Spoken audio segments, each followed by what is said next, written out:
नमस्कार दोस्तों, पीडब्ल्यू ज्ञान कोश पर आपका बहुत बहुत स्वागत है। दोस्तों, आईआईटी क्रैक किया, आईआईएम जैसे डिफिकल्ट लेवल को पास किया और तो और यूपीएससी जो कि देश की एक टफेस्ट एग्जाम के तौर पे देखी जाती है, उसमें भी ऑल इंडिया रैंक 68 लेकर के आईएएस बनी।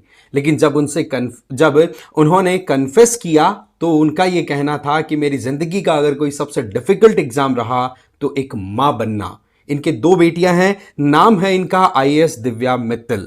बेसिकली इनका यह कहना है कि ये ऐसा काम है जो एक मां का काम होता है। बोले इसके लिए कोई कोचिंग नहीं है, कहीं पर कोई आपको चीजें सिखाने वाला नहीं है, बस आपको करते चले जाना है। कई अप्स एंड डाउन्स आएंगे, बहुत मुश्किलें आएंगी, बट स्टिल आपको परफॉर्म करते रहना है और ये थ्रू आउट लाइफ रहता है। तो इसी वजह से लेडी ऑफिसर ने कहा कि आईएएस बनना तो देखो आसान है, मां बनना उतना ही मुश्किल। वैसे देखा जाए ना तो आज के टाइम पर जिस सिचुएशन से हमारी प्रोफेशनल आप कह सकते हैं माताएं हैं वो गुजर रही हैं, वो यहां पर सीधा कनेक्ट कर सकती हैं और सीधा वो भी कनेक्ट कर सकते हैं जो कहीं ना कहीं इस तरीके की सिचुएशन को देख रहे हैं या फिर फ्यूचर में देखने वाले हैं। बट यहां पर आईएएस दिव्या मित्तल ने, जिन्होंने एक ताबड़तोड़ मेहनत की, अपना डिटर्मिनेशन शो किया, बहुत सारे सैक्रिफाइसेस किए, अल्टीमेटली सिविल सर्विसेज में अच्छी खासी रैंक लेकर के जब वो आईएएस ऑफिसर बनी, तो यहां पर एक चीज तो क्लियर है कि एकेडमिक्स में तो इन्होंने बड़ा गजब का अपना मादा दिखाया। बट जब मदरहुड की बात आई, इनकी दो बेटियां हैं, एक बेटी 8 साल की है, तो बोला उसके साथ में जब मैं इंटरेक्ट करती हूं तो मेरे सारे दुख दर्द सब एकदम खत्म हो जाते हैं और मुझे सेंस ऑफ रिस्पॉन्सिबिलिटी आता है कि हाँ जी मुझे ये काम करना है। क्यों? क्योंकि पेरेंट्स को देख करके ही बच्चे आगे बढ़ते हैं। इन्होंने जो भी अपनी बातें एक्सपीरियंस शेयर किए ट्विटर पे, वो सारी चीजें मैं आपको यहां पर दिखाऊंगा और उसकी इनसाइट भी लेने की कोशिश करेंगे कि एक्चुअल में क्या क्या फेजेस आते हैं लाइफ में। बट आगे बढ़े उससे पहले मैं आप मुझे टेलीग्राम पर इस क्यूआर कोड को स्कैन करके फॉलो कर सकते हैं। यहां पर आपको डिफरेंट पीडीएफ्स और जो भी लिंक्स हैं वीडियो के वो मिल जाते हैं।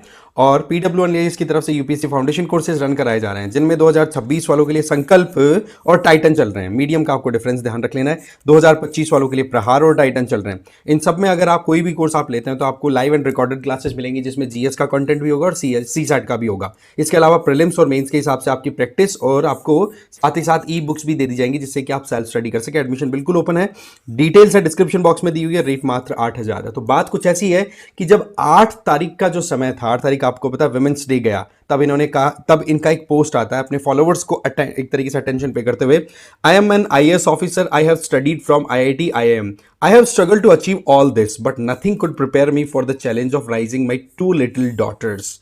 बोले सब चीजों के लिए कोचिंग मिल जाएगी, सब ज्ञान दे देंगे दूसरों से, आप सीख लोगे, बट जब आप बच्चों को बड़ा करते हो, बच्चों के सामने आप एक्ट करते हो ना, तब वो चीजें आपको शायद ही कोई कोचिंग में सिखाएगा, वो चीजें आपको खुद से ही करनी पड़ती है। राइट? इनके द्वारा ये कहना है कि मेरी डॉटर्स हैं, वो ही कहीं ना कहीं एक मोटिवेशन भी देती है, तो कहीं ना कहीं उन्हीं को देख करके मुझे सेंस ऑफ रिस्पॉन्सिबिलिटी भी आता है कि मेरे कंडक्ट कैसे होने चाहिए।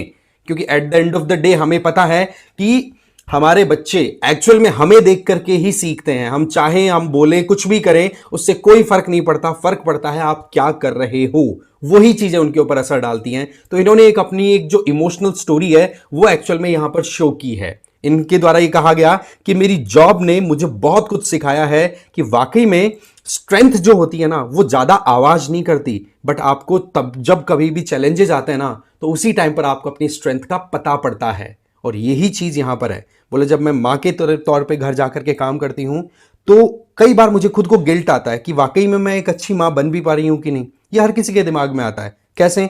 परवरिश आप बच्चों को दे रहे हैं, जैसे आप भी अपने माता पिता से, पेरेंट्स से क्या पता कभी शिकायत की होगी, बट आप जब सोचेंगे, जब आप खुद कभी पेरेंटिंग करेंगे, तब आपको एक्सपीरियंस होगा कि वाकई में आप अपनी प्रोफेशनल लाइफ में कितने ही चाहे आप झंडे गाड़ दें, पर घर में आकर के आपको मोर और लेस वैसा ही बिहेव करना होता है जो कि नॉर्मली हर कोई करता है। आप वहां पर एक्स्ट्रा ऑर्डिनरी नहीं हो सकते हो। राइट?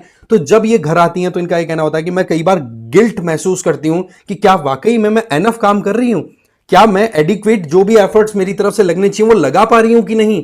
बट अल्टीमेटली फिर एक ऑप्शन आता है कि मैं मेरा 100% देती हूं और फिर उसके बाद में जो कुछ भी होगा उसके लिए आप खुद को माफ करते जाएं और आगे बढ़ते जाएं। ये बातें बड़ी आसान है, बट आज के टाइम पर शायद इन्हीं बातों की एक आप कह सकते हो कमी महसूस करते हैं ज्यादातर एस्पिरेंट्स, बच्चे, इंडिविजुअल्स। तभी वो लाइफ में डिप्रेशन में चले जाते हैं, टेंशन में आ जाते हैं, क्योंकि लाइफ में कुछ एंगेजिंग नहीं होता है ना। तो जैसे कि इन्होंने बताया कि मेरी बड़ी बेटी है वो 8 साल की है, राइट? लेडी ऑफिसर का कहना है, और अभी देखोगे तो बोला मेरी बेटी के सामने चैलेंज क्या आता है कि अभी से उस 8 साल की बेटी को मेरी की को कोई अगर वो अपनी बात रखना चाहती है तो उसको दबाने की कोशिश की जाती है। तो वहां पर जब ओपिनियन का डिफरेंस आता है तो कोई भी आपको कॉपरेट नहीं करेगा, आपका क्रिटिसिज्म भी होगा, बट स्टिल आपको अपनी आवाज उठानी है, आपको अपनी बात रखनी है, पर वो भी अदब में। ये बड़ी इंपॉर्टेंट चीजें बताई इन्होंने कि कैसे आप प्रोफेशनल लाइफ को जी रहे हो बट स्टिल आपकी जो मदरहुड वाली जो रोल है ना उसको आप कैसे बैलेंस कर सकते हो। चैलेंजेस आएंगे, बहुत मुश्किलें होती हैं, बट रियलिटी क्या है कि आपको वो रोल दिया गया है या आपने वो रोल अख्तियार किया है तो आप उसको प्रॉपर्ली परफॉर्म करें।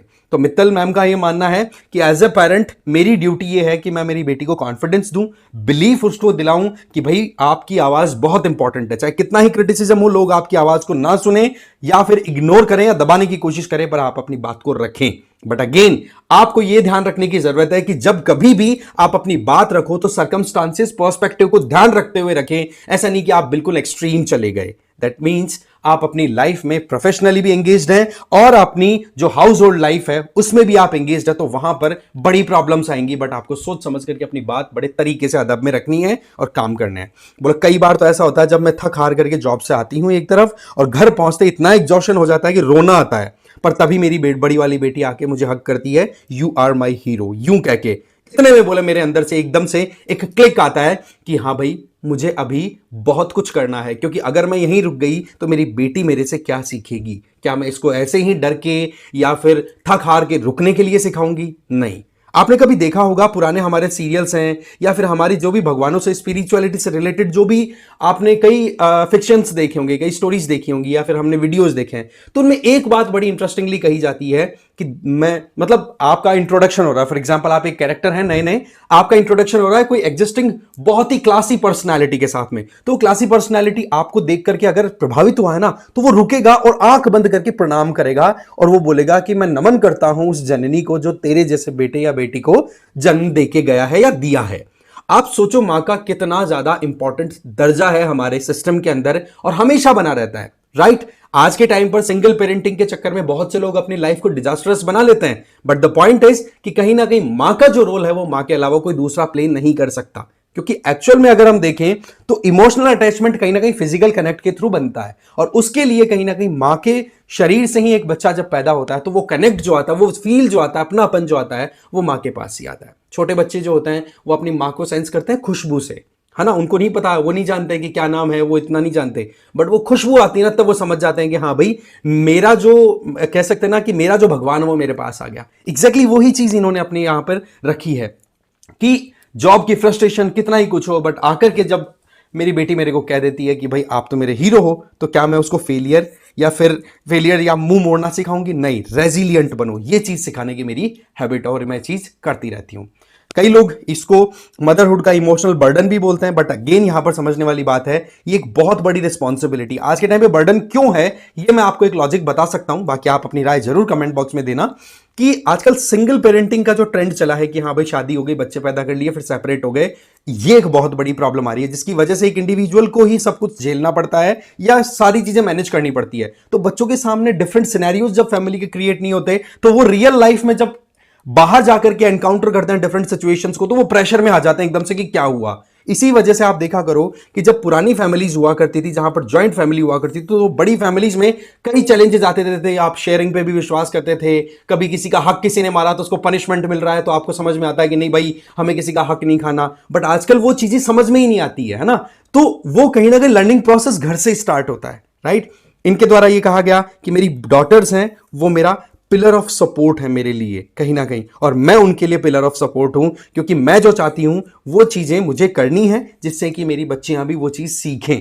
और इनके द्वारा एक जो इंटरेस्टिंग बात कही वो वाकई में मानने वाली बात है कि मर्दों की बराबरी करने के चक्कर में आप अपनी लाइफ को ज्यादा प्रॉब्लम में मत डालो। यहां पर देखो, to achieve greatness she does not need to emulate a man, she should embrace her to self. आप क्या है उस सच्चाई को एक्सेप्ट करो, नंबर 1। नंबर 2, आप खुद को इमोशनली स्ट्रांग करो।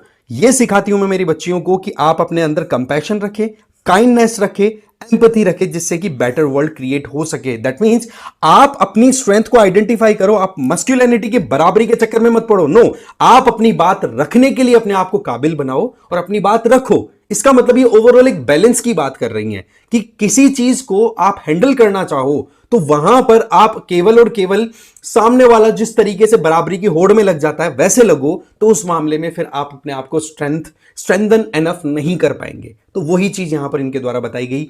इसीलिए इनके द्वारा जो बातें कही गई है कि हाँ जी, मामला जो है मदरहुड वाला बड़ा मुश्किल है। इनके द्वारा अभी के टाइम पे करंटली सर्विंग डीएम है, कलेक्टर, डीएम और कलेक्टर हैं देवरिया, उत्तर प्रदेश में ये काम कर रही हैं।